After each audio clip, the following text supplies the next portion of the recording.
Assalamualaikum warahmatullahi wabarakatuh. Gimana kabarnya hari ini kakak-kakak? Alhamdulillah, luar biasa, Allahu Akbar. Setelah libur beberapa hari, kali ini kita akan memulai pembelajaran seperti biasa.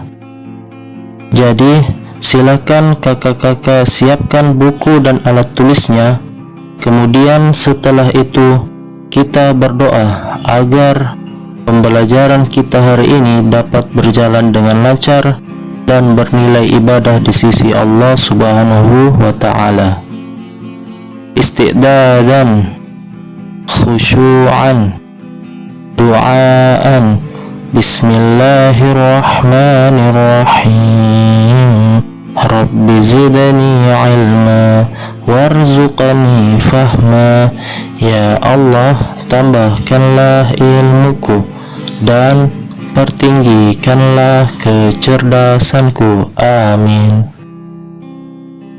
Baiklah kakak-kakak, kali ini kita telah memasuki tema 2, selalu berhemat energi, subtema 1, sumber energi, pembelajaran 6. Penyusunan paragraf berdasarkan teks visual. Pada pembelajaran yang lalu, kita telah membahas macam-macam sumber daya alam yang dimiliki oleh Indonesia. Salah satunya yaitu minyak bumi. Minyak bumi dapat diolah menjadi sumber energi untuk memudahkan berbagai aktivitas manusia. Contohnya, minyak bumi diolah menjadi bahan bakar seperti bensin, solar, bensol, dan minyak tanah. Beberapa kendaraan menggunakan bahan bakar dari minyak bumi tersebut agar dapat bergerak. Nah, pada pembelajaran kali ini kakak-kakak akan menyusun paragraf dengan tema alat transportasi berbahan minyak. Dan ingat, saat menyusun paragraf, kakak-kakak harus memperhatikan penggunaan kosakata baku. Masih ingat kan apa itu kosakata baku? Yap, kosakata baku adalah kosakata yang sesuai dengan kaidah tata bahasa baku bahasa Indonesia. Untuk mengingat kembali langkah-langkah penyusunan paragraf berdasarkan teks visual, silakan kakak-kakak tonton kembali video pembelajaran tema 2, subtema 1, pembelajaran 4. Kemudian buatlah sebuah paragraf berdasarkan gambar berikut ini.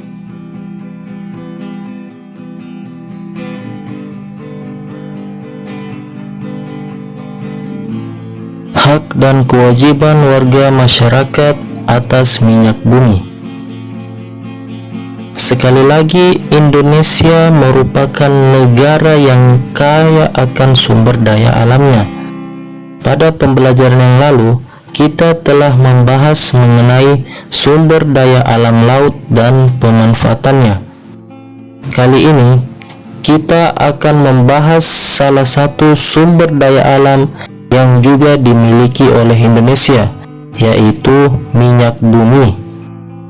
Minyak bumi merupakan hasil tambang sebagai bahan baku pembuatan BBM atau bahan bakar minyak seperti premium, pertalite, solar, dan aftur.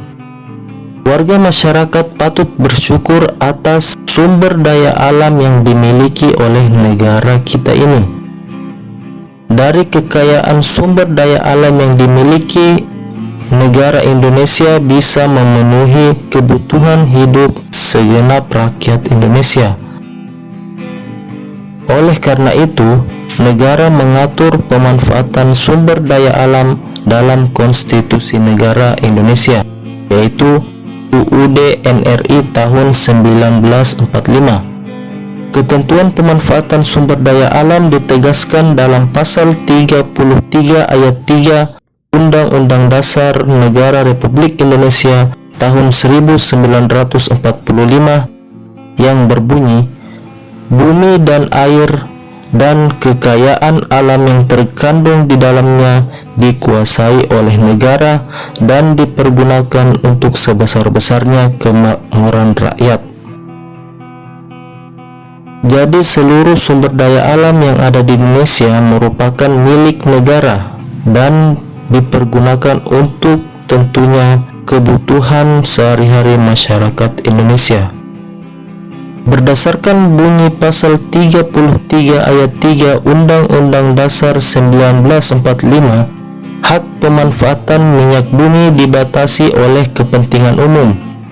Jadi, dalam memanfaatkan minyak bumi, warga masyarakat tidak boleh melanggar hak orang lain. Selain itu, warga masyarakat mempunyai kewajiban untuk menghemat penggunaan minyak bumi. Alasannya, minyak bumi merupakan sumber energi yang tidak dapat diperbaharui. Untuk mengingat kembali mengenai sumber energi yang tidak dapat diperbaharui, silahkan kakak-kakak tonton kembali video pembelajaran tema 2 subtema 1 pembelajaran 1 yang lalu.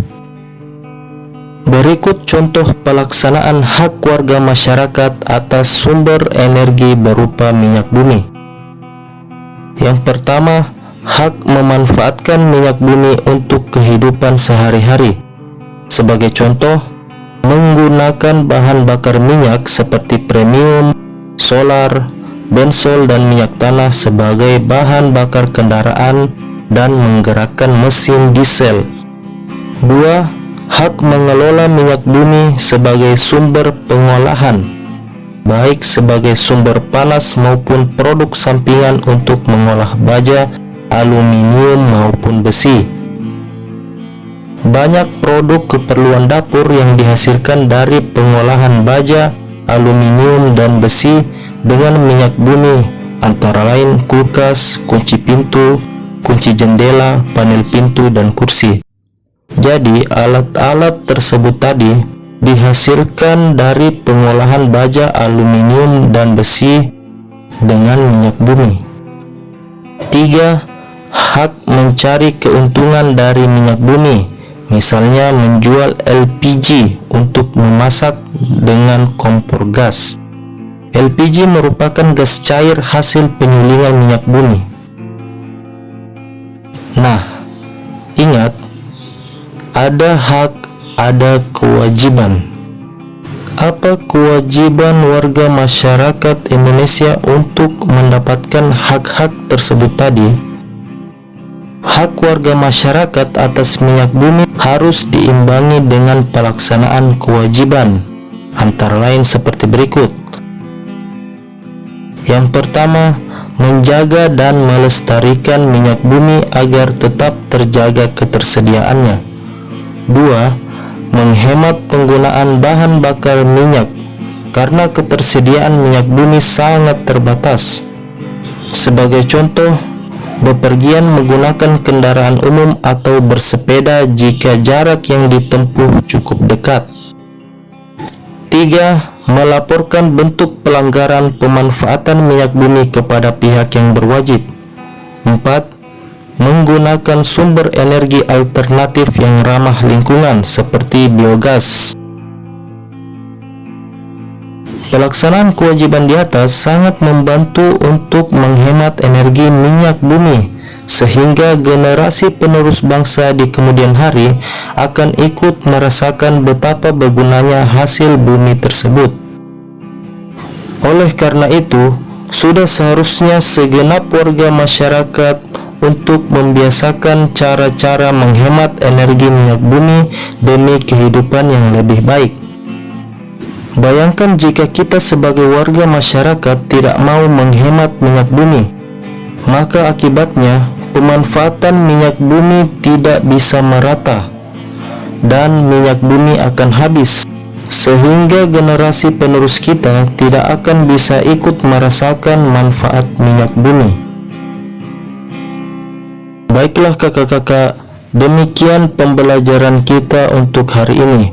Semoga ilmu yang kita dapatkan menjadi ilmu yang bermanfaat dan berberkah.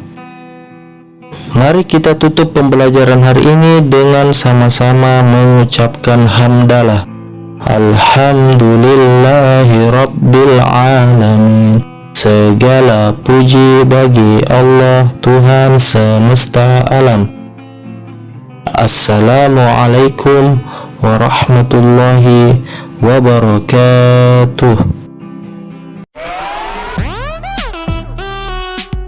Jangan lupa subscribe.